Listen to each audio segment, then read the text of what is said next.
Society जिसमें से civil society health centre और शिमला डिस्ट्रिक्ट में है कि use gloves and sterilise gloves supply किए जा रहे हैं, क्या इसकी जांच की जाएगी? इसके साथ साथ जो सैनिटाइजर सप्लाई किया जा रहा है, that is not a sanitiser, वो कोई सुगंधित तुलसी का मिक्सचर सप्लाई किया जा रहा है जिसको डॉक्टर्स ने नेग्लेक्ट कर दिया है। देखिए, ये जानकारी आपने जो दी है इसके बारे में डिटेल इन्फॉर्मेशन के लिए हमने कहा है, और जैसे ही इसकी डिटेल्स मिलती है उसके बाद सुनिश्चित करेंगे जो भी अगर गलत किया होगा उसमें इस तरह से तो कार्रवाई। सर इसी के साथ जुड़ता हुआ सवाल, सर सेब बहुल इलाका रामपुर में शहर हो, लूडू या फिर निर्मल डाली और किन्नौर के इलाके में सर नकली दवाइयां बेची जा रही हैं सरेआम। विभाग के अधिकारियों को लिखित में शिकायत देकर 1.5 महीना हो चुका है, कोई भी कार्रवाई नहीं की जा रही। झोला छाप डॉक्टर भी नहीं, चलो ये आपने जानकारी उपलब्ध कराई, उसके बारे में जानकारी पहले हमको किसी और माध्यम से नहीं मिली है, लेकिन उसके बावजूद जानकारी दी आपने इस पर। सर इंडस्ट्री टूरिज्म इंडस्ट्री से जुड़े लोग इकट्ठे हो रहे हैं, उनका एक मेजर डिमांड है जो उनका लॉनिंग है, that is moving towards NPA. वो सरकार का इंटरवेंशन चाह रहे हैं, चाहे वो गवर्नमेंट ऑफ इंडिया लेवल पे हो चाहे आरबीआई लेवल पे हो।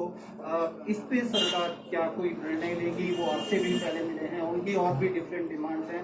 अपार्ट फ्रॉम दिस उनका एक एलिगेशन भी है कि केंद्र सरकार ने कोविड-19 नेगेटिव सर्टिफिकेट जो आरटीपीसी रिक्वायर है वो बंद कर दिया था। इसके बावजूद हिमाचल प्रदेश सरकार इसके बिना एंट्री इन सारी चीजों का आप जो पूछ रहे हैं, मैं सिर्फ इतने कि हाँ हमारी मंशा मदद करने की है, लेकिन हालात उनको भी इस बात को लग रहा है, मुझे लगता है उनको भी समझ में आ रहा है कि आज की तारीख की परिस्थितियां क्या है। जहां तक उनके जो लोनिंग वाला इशू है उसमें प्रदेश सरकार की ओर से क्या किया जा सकता है, क्योंकि अभी तक उस प्रकार का प्रस्ताव हमारे पास नहीं आया।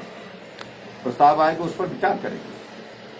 और जहां तक दूसरी बात कह रहे हैं, देखिए कोविड की पीक चल रही है और कोविड की पीक के दौरान इस तरह के प्रश्न भी मुझे लगता है कि तर्कसंगत नहीं है, और इस तरह की एक्सपेक्टेशन भी उन लोगों की तर्कसंगत नहीं है। उनको भी इस बात को समझना चाहिए कि यहाँ जीवन का प्रश्न पैदा हुआ है, और ऐसी सूरत में सिर्फ मुझे यही कहना है कि हमारी शीर्ष प्राथमिकता है कि टूरिज्म इंडस्ट्री जो है जैसे नॉर्मल हमारी सिचुएशन आ जाती है तेजी से जो है उसको पटरी पर लाना, उसको जो मदद जिस रूप में हम कर सकते हैं उस तरह से हम काम करें, और उसके बाद जो टूरिज्म में काम करने वाले जो लोग हैं, नौजवान हैं, उनको रोजगार मिल सके और इंडस्ट्री अपने पांव पर खड़ा हो सके। सर ये हम कोशिश करेंगे, लेकिन जहां तक बात है इस हालात में मुझे लगता है कि ऐसी बातों का कोई अर्थ नहीं है जहां जिस प्रकार से वो उनकी एक्सपेक्टेशन है, उनकी अपनी भावना है, वो अपनी बात कहें, लेकिन नाराजगी जाहिर करना सरकार से ही करना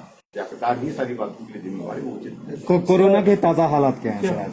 कोरोना के ताजा हालात में हम देख रहे हैं कि मामलों में गिरावट तो आई है, निश्चित रूप से आई है, लेकिन उसके बावजूद अभी तक दौर ऐसा नहीं है कि हम निश्चिंत होकर के बैठ जाएं। चिंता का दौर अभी तक है।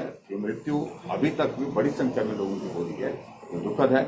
और ऐसी स्थिति में जो भी हमारी तैयारियां हैं हम उसके साथ जो है अभी तक भी मैदान में डटे हैं, खड़े हैं और पूरी तरह से सजग और सतर्क होकर के काम करते हैं।